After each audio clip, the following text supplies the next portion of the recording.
que a gente esquece de viver como irmãos aqui na igreja. Quando a gente fala do céu, a gente precisa compreender uma verdade, né? Que eu não falei nesses dias porque não era propício. Mas existe uma verdade que precisa ser dita. O céu não é só lá em cima. O céu é uma dimensão, não é só um lugar.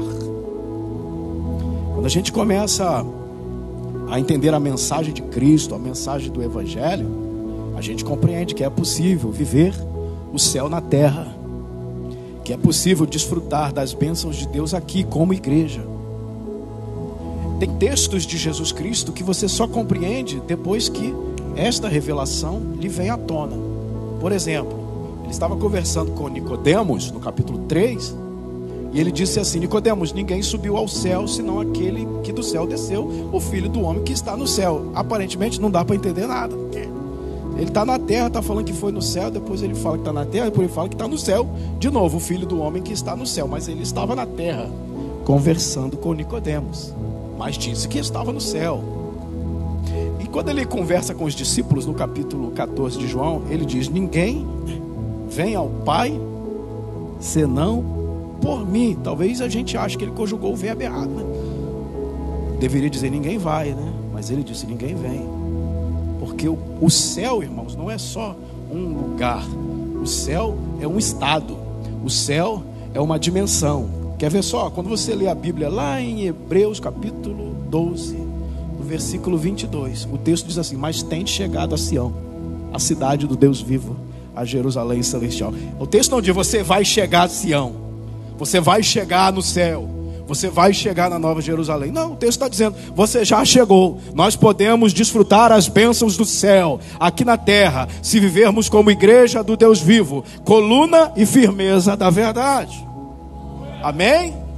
Você já sentiu a presença de Deus nesse lugar? O céu está baixinho aqui, irmãos. A presença do Espírito Santo entre nós. Jesus, quando falava do céu, ele dizia: na casa do meu pai tem muitas moradas. Ele chamou o céu de casa do pai.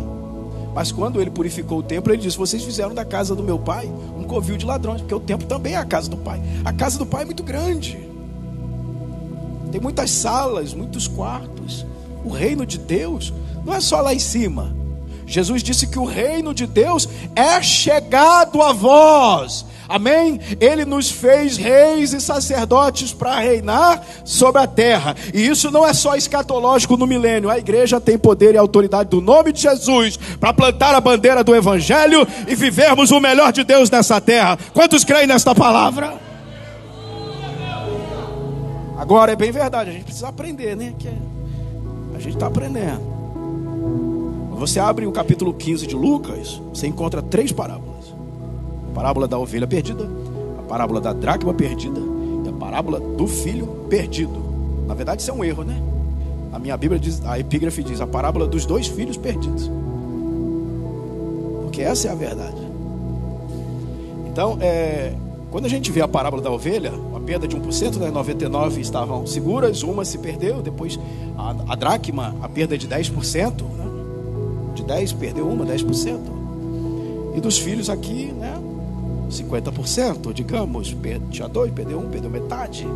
Mas todas falam de perda e da alegria que acontece quando essa perda é recobrada, quando essa perda é reconquistada. Tem que ter alegria.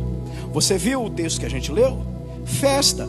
Por quê? Porque na casa do Pai é lugar de festa. Na casa do Pai é lugar de se alegrar. Não há motivo para haver tristeza na casa do Pai. Quando a gente está na casa do Pai, tem bezerro cevado morto e assado. Quando a gente está na casa do Pai, tem uma mesa posta e um grande banquete. Quando a gente está na casa do Pai, os anjos celebram. Quando a gente está na casa do Pai, há salvação. Quando a gente está na casa do Pai, tem libertação. Quando a gente está na casa do Pai, tem o reencontro. Quando a gente está na casa do Pai, tem perdão, tem salvação. São os prazeres de estar e de morar, de habitar na casa do Pai. Esse pai tinha 2 filhos. Agora veja bem, esses 2 filhos nos representam. Alguns vão se identificar com o pródigo e alguns talvez possam até se identificar com o mais velho. Aliás, é mais fácil a gente se identificar com o mais velho. Veja bem, esse pai era muito rico. Você imagina um grande fazendeiro com muitas terras, com muito gado, muitos rebanhos de cabra, de ovelha, de boi, riquíssimo. Dinheiro não era problema. Ele tinha muitos empregados, né, para pastorear o rebanho dele, cuidar da fazenda. Você imagina esse pai riquíssimo. E os 2 filhos herdeiros de tudo. Eles eram herdeiros de tudo. Mas como você conhece a história, o filho mais moço quis ir embora. Você imagina bem, o menino cresceu no campo, um jovem do campo. Talvez havia ouvido falar das histórias das grandes cidades da época, né? Atenas, Corinto, né? Falado da Babilônia. E a curiosidade começa, né? Conhecer essas cidades, conhecer o mundo lá fora, né? Conhecer o mundo fora das cercas da fazenda do pai. Eu encontro nesse texto, quando eu leio, irmãos, pelo menos 3 motivos que me levam a crer, né, que foram os gatilhos que fizeram esse menino ir embora. Pelo menos 3. O primeiro foi a curiosidade. E muitos, né, se enveredam por esse caminho, pastor Vinícius. A curiosidade, né, nessa faixa etária da vida, da juventude. Porque nunca conheceu nada além da casa do pai. Então ele desperta nele o sentimento e ele começa a achar que existe coisa melhor fora dos domínios do pai. E com esse sentimento, com essa curiosidade, ele decide partir.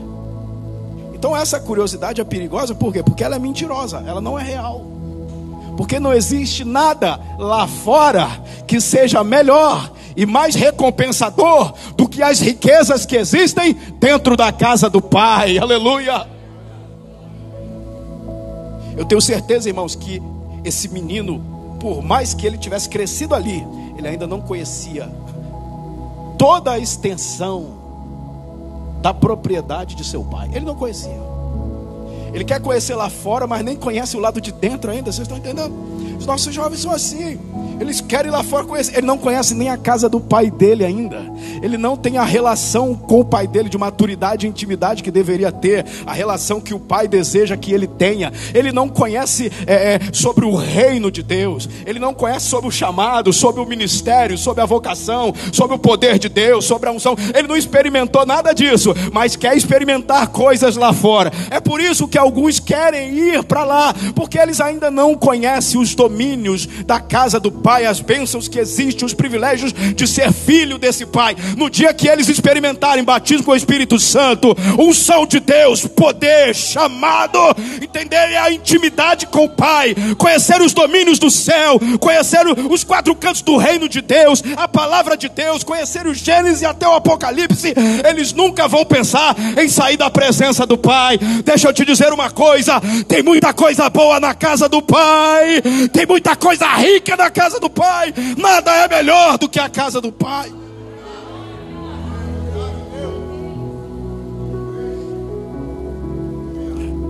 Graças a Deus, para muitos não existe essa possibilidade de abandonar a casa do pai. O segundo motivo pelo qual eu entendo que esse camarada foi embora, esse jovem, foi o irmão dele. Eu tenho certeza que você conhece alguém que diz que só saiu da igreja por causa de algum irmão. Eu não é? Eles dizem isso aí. Ah, o irmão lá, fulano de... Mas é verdade, tem uns irmãozinhos aí que eu vou te falar. São atribulados. Eles são como os fariseus. Eles não entram, nem deixam ninguém entrar. Tem uns irmãos. Esse camarada tinha um irmão chato. Sabe o que é um irmão chato? Irmão santarrão, irmão fariseu. O irmão pensa que é melhor só porque ele é mais velho, só porque ele chegou primeiro. Ele é o mais velho, ele acha que é o dono da casa. Não, a casa é do pai, irmão. A casa é do pai. A casa não é do irmão mais velho. A casa não é do mais antigo. A casa não é de quem chegou primeiro. A casa é do pai. Louvado seja o nome do Senhor. Queria ditar as ordens na casa do pai, mas a casa não é dele, a casa é do pai. Na casa do pai os filhos se alegram, seja ele mais velho, seja ele mais moço. Tem muitos irmãos aí que servem de pedra de tropeço para que as pessoas não permaneçam na casa do pai. Elas chegam, né? Começam a caminhar, mas não consegue permanecer, porque o irmão mais velho não deixa. O irmão mais velho oprime. O irmão mais velho abafa ele. O irmão mais velho boicota ele. É isso que acontece, irmão. Isso é uma verdade. O terceiro motivo pelo qual eu entendo que esse rapaz foi embora, pastor Vinícius, é porque ele queria viver uma vida desregrada. Na casa do pai isso é impossível. Na casa do pai não tem como eu viver da maneira que eu quero. Na casa do pai as regras são do pai. Quem manda na casa do pai é o pai. Se eu não me enquadro nas regras do pai, eu posso até ir embora, mas não vou viver da forma que eu quiser na casa do pai. O pai é quem dita as ordens. O pai é que estabelece a forma de se conviver na casa dele. É ele quem decide a hora que os filhos levantam, a hora que os filhos dormem, a hora que os filhos comem, a hora que os filhos trabalham, a hora que os filhos estudam, a hora que os filhos se divertem. Tudo é determinado pelo pai. Se você se submeter a isso, é bem-vindo à casa do pai. Aleluia! Mas o pai não vai ficar fazendo muito charme, né? Quando o filho quer ir embora, o que se pode fazer? Quando um filho quer ir embora, o pai diz: vai não, meu filho. Ah, pai, estou decidido. Dá-me a parte da minha herança. Dá-me a parte que me cabe. Então o pai dividiu as terras e deu para os dois, tá? Não deu só para o filho mais moço, não. O texto diz que repartiu entre eles. Os dois receberam. Só que o mais velho recebeu o dobro. Ele recebia a porção dobrada. Por ser mais velho, ele tinha esses privilégios. Ok? E aí o filho, você sabe, ele ficou na fazenda até conseguir vender a terra, porque ele precisava de dinheiro. Não precisava de hectares e nem de boi. Precisava de dinheiro. O texto diz que transformando tudo, ou seja, ele converteu em dinheiro, vendeu a herança dele e transformou em dinheiro. Saiu com o bolso cheio e foi para uma terra longínqua, outro país, né? Um país mais moderno, um país mais famoso, uma cidade grande, né? Ele queria viver essa vida, uma vida de ostentação, viver a ostentação, né? Os prazeres da carne, né? A soberba da vida, e foi embora. Foi gastando, não aplicou o dinheiro, não fez reserva, não economizou, nada disso. Só foi gastando e gastando e gastando. O texto não fala com que ele gastou, não diz, mas ele gastou. E foi gastando tudo, certamente cercado por amigos ou falsos amigos, até que esse dinheiro acabou. A maioria das pessoas que ganham uma bolada de dinheiro sem ter feito nenhum esforço para isso, não prosperam, não conseguem administrar, eles ficam pobres de novo. Foi isso que aconteceu. É igual quem ganha na loteria, a maioria fica pobre. Quem vai pro Big Brother, a maioria se dá mal. O pessoal ganha um dinheiro fácil, não sabe administrar. Ganhou tudo de mão beijada. O pai deu tudo para ele, gastou tudo. E aí, coincidência ou não, quando acabou o dinheiro, veio uma seca na terra, fome generalizada. Lá onde ele estava, não era na casa do pai. Na casa do pai não há fome. Na casa do pai não há escassez. Na casa do pai, problema, comida não é problema. Na casa do pai tem pão a fartar. Amém, irmãos?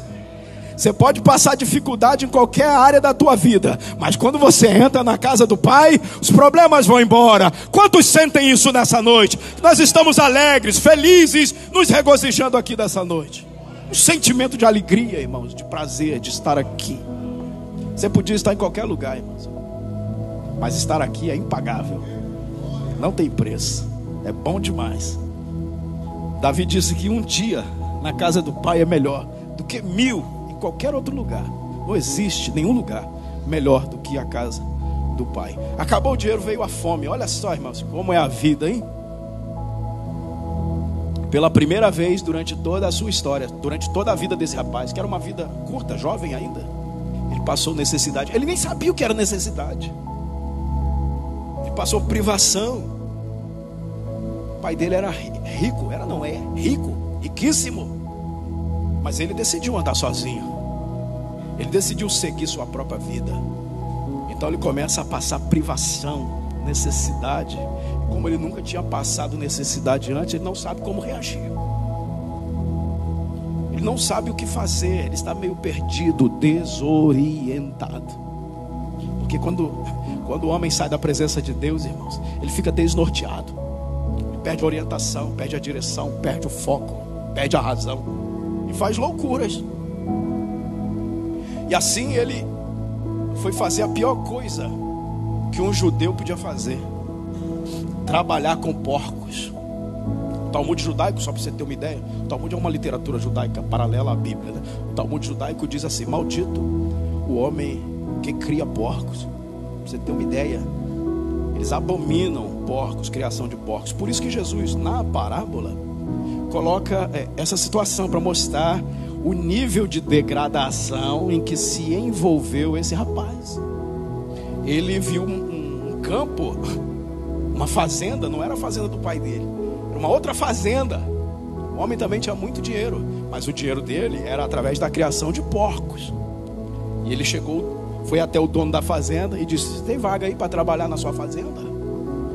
Ele disse: eu tenho, estou precisando de um pastor aí para pastorear meus porcos. E o homem enviou ele aos campos, diz o texto, para pastorear porcos. E aquele homem não era como o pai dele, bom, amável. Ele tinha vontade de comer as alfarrobas, né? As vagens que eles moíam e davam para os porcos comer. Ele tinha vontade de comer aquilo, mas o homem era tão ruim que não deixava ele comer nada. Ele ia trabalhar os 30 dias para no fim do mês receber o salário. Não vai comer nada, nem a comida dos porcos. Quando ele viu a maldade daquele homem, ele lembrou do pai dele. Ele teve saudade da casa do pai dele. Lá na casa do meu pai, chegou ele a esta conclusão: nem os empregados são tratados assim como eu estou sendo tratado aqui neste lugar.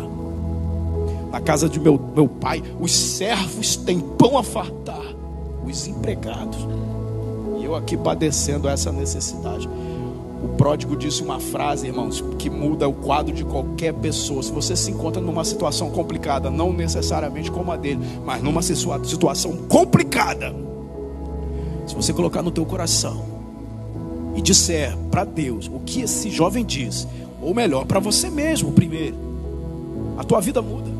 Ele disse assim: levantar-me-ei e irei ter com meu pai, direi: pai, pequei contra os céus e contra ti, não sou digno de ser chamado teu filho, trata-me pelo menos como um dos teus empregados. Ele colocou isso no coração e disse: eu vou me levantar. A primeira coisa que ele disse: me levantarei, levantar-me-ei, eu vou sair dessa condição, eu vou me colocar de pé outra vez. Não sei quanto tempo vai durar até eu chegar na casa do meu pai, mas eu vou me levantar e vou caminhar rumo à casa do pai, que eu estou com saudade de lá.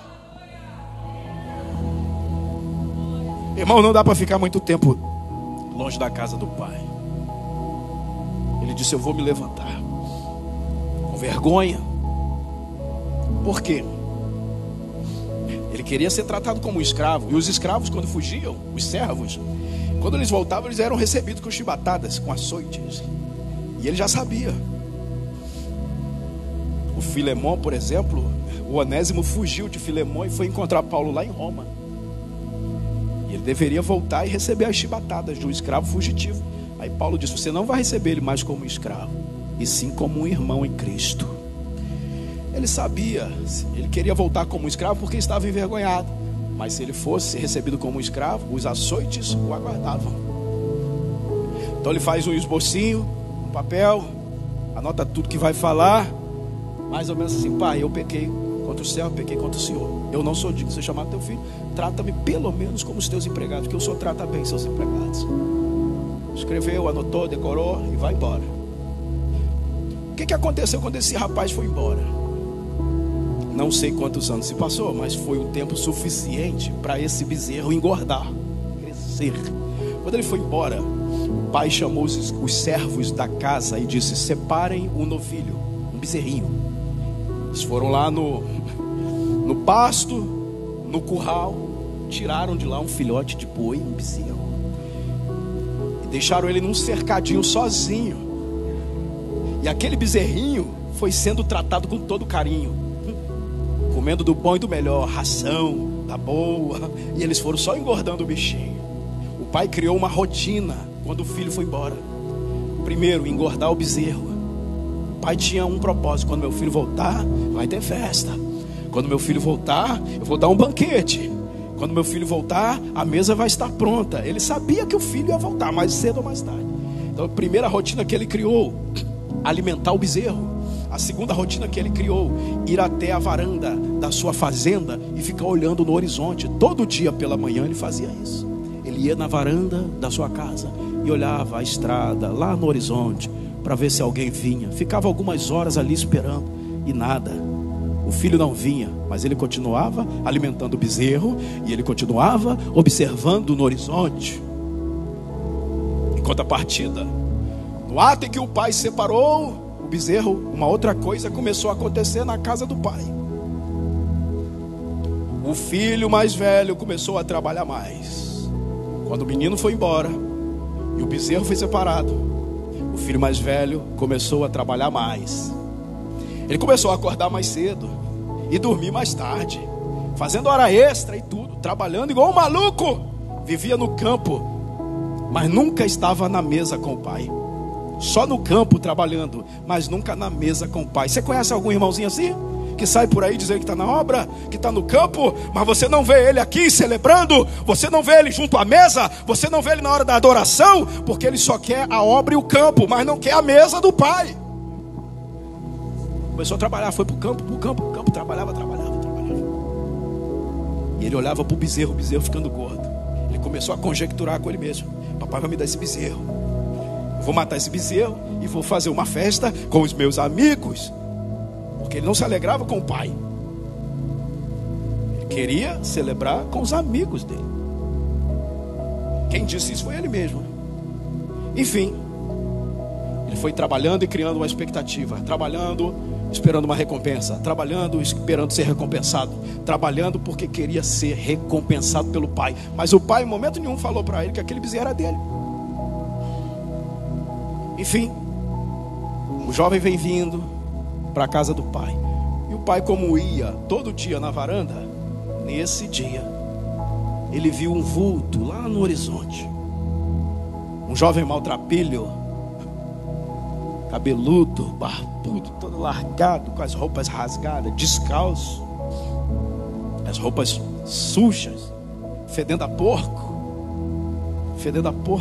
andando dias. Maltrapilho, fedorento, sujo, imundo, com a cabeça baixa, morrendo de vergonha. O pai, quando viu aquele rapaz de longe, ele disse: é meu filho, é o meu filho. Talvez algum dos empregados dissesse: como é que o senhor sabe que é seu filho? Eu conheço meu filho, daquele jeito ali, barbudo, cabeludo, fedorento, é meu filho. A gente resolve isso quando ele chegar aqui. Tudo tem jeito, eu sei que é meu filho.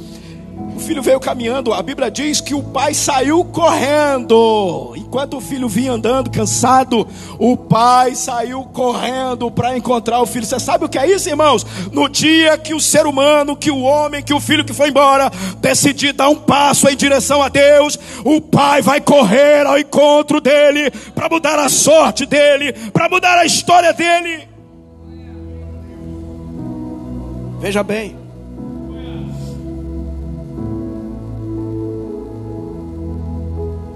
o pai o viu, diz o texto, verso 20. O pai se compadeceu depois que viu, teve misericórdia, disse: misericórdia, olha meu filho como ele está. Misericórdia, disse o pai. Correndo até ele, pulou no pescoço dele, irmãos. Você sabe o que é isso? O pai pulou no pescoço dele. Então o pai viu, se compadeceu, correu, pulou e deu um beijo nele. Um beijo que só quem é filho sabe como é. Amém? O pai deu um beijo nele, não se importando com a condição dele, não se importando com o cheiro imundo dele, não se importando por onde ele tinha andado, não se importando com que tipo de roupa ele estava vestido. O pai não trocou ele primeiro, nem deu um banho nele primeiro para se relacionar com ele. O pai se relacionou com ele de forma íntima, como um pai para com o filho, mesmo ele ainda sujo e moribundo, porque quem é filho se sempre será filho, e o pai sempre recebe os seus filhos. É isso que incomoda o mais velho. É isso que incomoda. Porque ele acha que o filho tem que voltar e ser recebido com chibata, como escravo. Pelo contrário, quando um filho volta, tem que ser recebido com festa.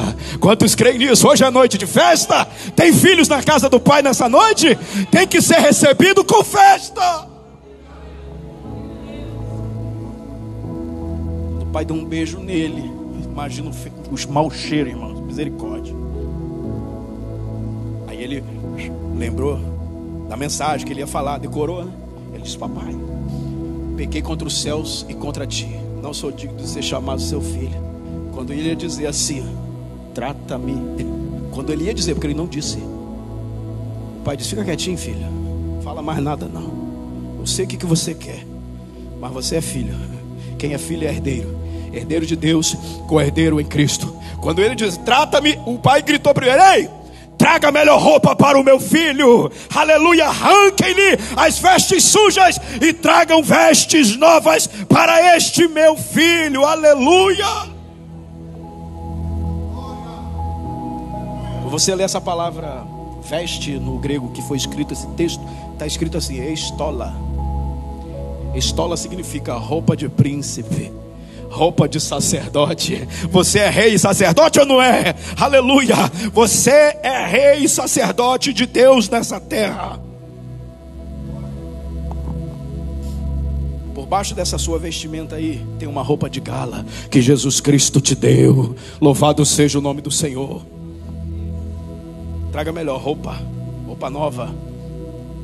Traga um anel para ele selar, para ele assinar em meu nome.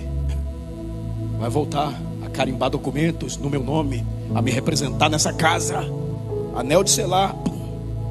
Coloca a sandália no pé dele. Ele está achando que eu ia receber ele como escravo? Está enganado.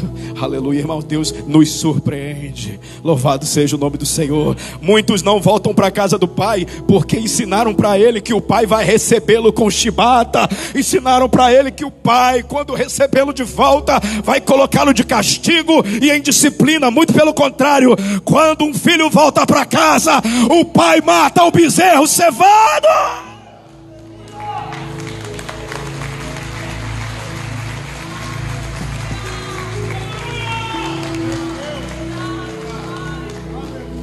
Coloca a sandália, traga o bezerro. O bichão já estava glotão. Imagina a picanha dele, como é que não está? Cevadão, cevadão. Mataram, limparam o bicho, colocaram no roleto. O bichão começou a rodar lá. Os servos começaram a cortar a carne para todo lado. Chamaram os músicos. Chamaram os músicos, irmão. Tem problema com música? Casa do pai é lugar de louvor. É lugar de cantar, de celebrar, de adorar. Chamaram os músicos, flautistas, arpistas, o pessoal do pandeiro, aleluia. Começaram a tocar os adufes e as danças. Começaram a dançar e se alegrar e bailar na casa do pai. Era uma festa. Qual é o motivo? Um filho voltou para casa, aleluia. Começaram a servir o boi cevado para todo mundo. Mas cadê o filho mais velho? Ele não estava em casa. Como é que pode, irmão? O filho não estava em casa, o mais velho. Por quê? Porque ele estava no campo. Porque tem crente que pensa que ele só tem que fazer a obra. Tem que fazer a obra. Estou na obra. Estou na obra. Mas não está na casa. Só trabalha, mas não celebra. Só trabalha, mas não adora. Quer pregar, quer ensinar, mas não adora, não vai no culto, não celebra, não vai mais na EBD, não participa mais da ceia. Virou ministro, virou pregador, virou pastor, não adora mais, não celebra mais. Filhos têm que estar na casa do pai. Pode até ir para o campo, mas tem que voltar para a mesa. Tem que celebrar com os servos, tem que celebrar com os filhos da casa do pai.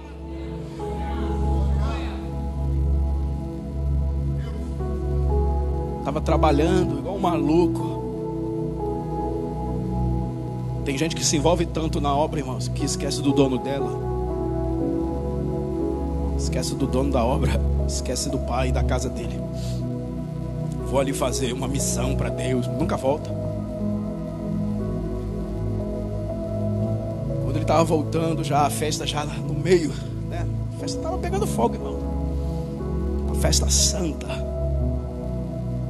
Ele ouviu a música, ele viu a dança. O que aconteceu? Escandalizou. Confesso que quando eu me converti, eu me escandalizava também, porque eles ensinam a gente errado. Eles acham que crente tem que ser melancólico, que crente tem que ser depressivo, que crente tem que ser bicudo. Não, crente tem que se acostumar com festa. E cada alma que se converte é festa. Não podemos deixar de celebrar e de adorar. Festa, adoração, celebração.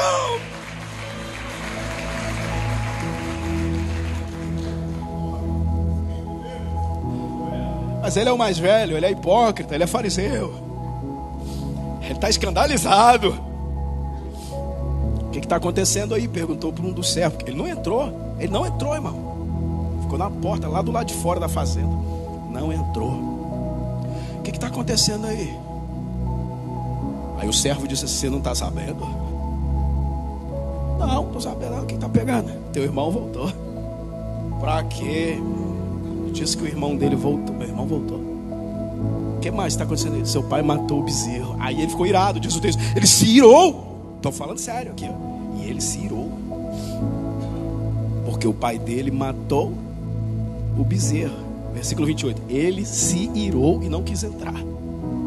Por que ele se irou quando ele soube da morte do bezerro? Porque ele achou que o bezerro era para ele. Por isso ele trabalhava. Deixa eu te dizer uma coisa: se você serve a Deus esperando que ele vai te dar um bezerro, sinto muito, esse bezerro pode ser para o irmão que vai chegar amanhã.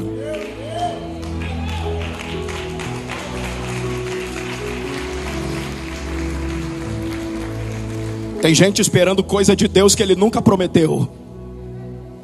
Deus nunca prometeu isso e está esperando. Aí ele começa a trabalhar, esperando uma recompensa, um bezerrão. Deus nunca disse que o bezerro, o pai nunca disse que o bezerro era dele. Ele só mandou engordar o bicho. Ele disse: eu não entro, não gosto de festa.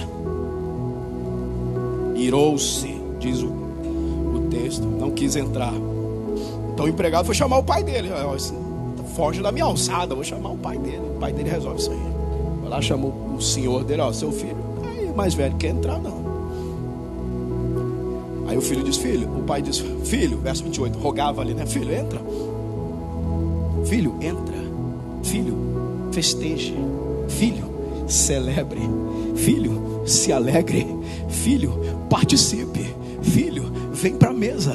Filho, vem comungar com a gente. Filho, é dia de festa. Entra, filho. Vocês entendem isso, irmão? Que tem gente que está tanto tempo na casa do pai, mas não tem prazer nenhum em estar ali. Ele fica por obrigação. O filho disse assim: não entro, porque eu estou tanto tempo te servindo como um escravo. Esse tipo de filho, ele nunca será feliz na casa do pai, porque ele não entendeu que Deus não trata filho como servos. Deus não trata filhos como escravos. Quem é filho, quem é escravo é escravo. O escravo não sabe as coisas que faz o seu Senhor, disse Jesus. Nós somos filhos de Deus, amém? Você é um filho de Deus. Tudo que é dele é teu também. Ele disse: eu estou trabalhando. Todos esses anos que ele esteve fora, eu trabalhei mais, com afinco, me dediquei mais, trabalhei mais. Não faltei uma EBT, só dei oferta boa.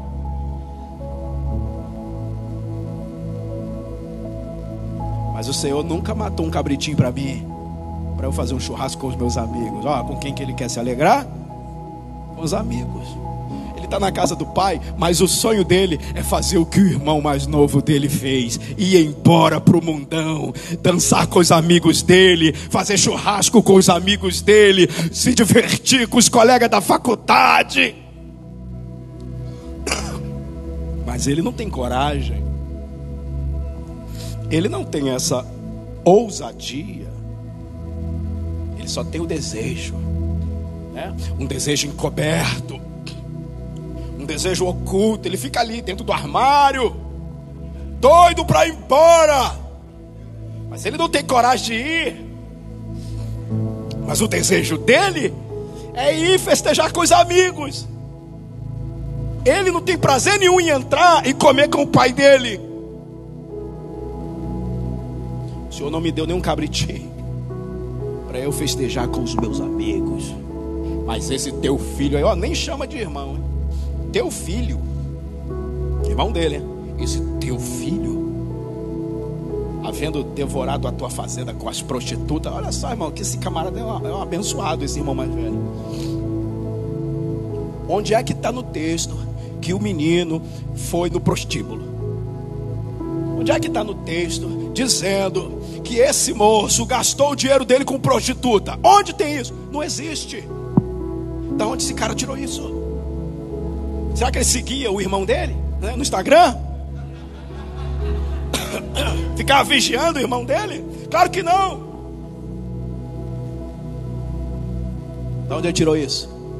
Dos desejos ocultos do coração dele. Porque se fosse ele, era isso que ele ia fazer. Se fosse ele, era isso que ele ia fazer. Era assim que ele ia gastar o dinheiro dele. Então ele imaginou, ele deve ter ido para o prostíbulo, ele deve ter ido para a balada, ele deve ter ido para o rock, ele deve ter usado droga, ele deve ter se prostituído, porque se fosse eu faria assim.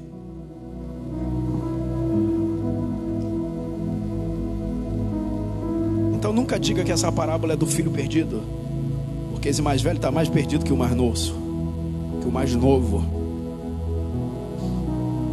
O Senhor matou o bezerro para ele. Olha a inveja do coração, o ódio, a amargura. A maioria das pessoas não falam do filho mais velho quando pregam essa parábola.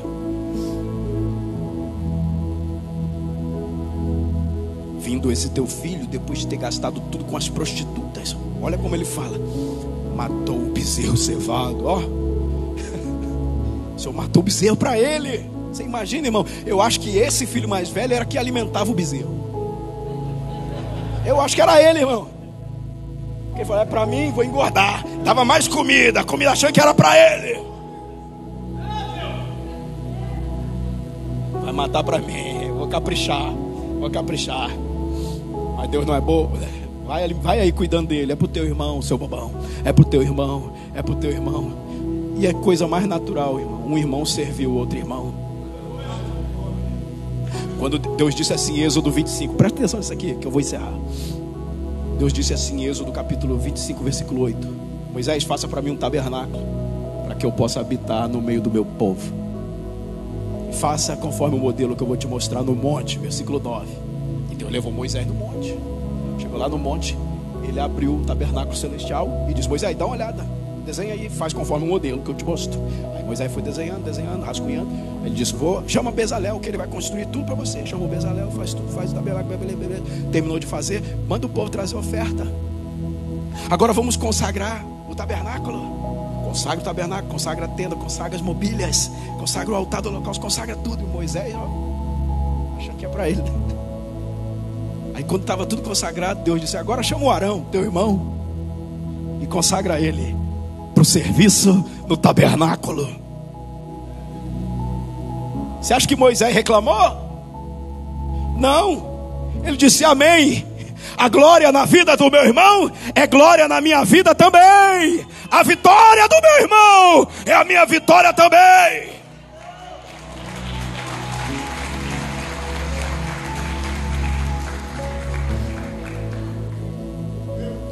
Para que Moisés precisava de um tabernáculo, irmão? Ele tinha uma tenda onde Deus descia para falar com ele. Quem tem intimidade com Deus não fica chorando ministério, migalha. Estão entendendo, irmãos? O Senhor matou o bezerro cevado, cuidei dele com tanto carinho. Ele disse: filho, presta atenção, você sempre está comigo. Você não celebra porque não quer. Você está todo dia aqui. A mesa está posta. Tem banquete a fartar aqui. Todo dia tem festa. Você não celebra porque não quer. Você está todo dia comigo.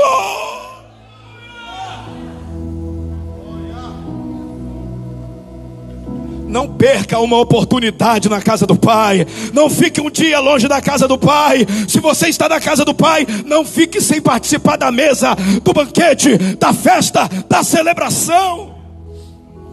Você está sempre comigo, e todas as minhas coisas são tuas.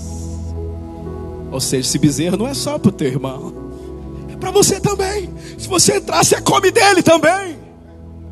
Se você entrar, você participa da mesa também. Se você entrar, você vai se alegrar também. Mas você precisa decidir entrar e se alegrar com os que se alegram, porque o teu irmão estava perdido e foi achado. Ele estava morto e reviveu.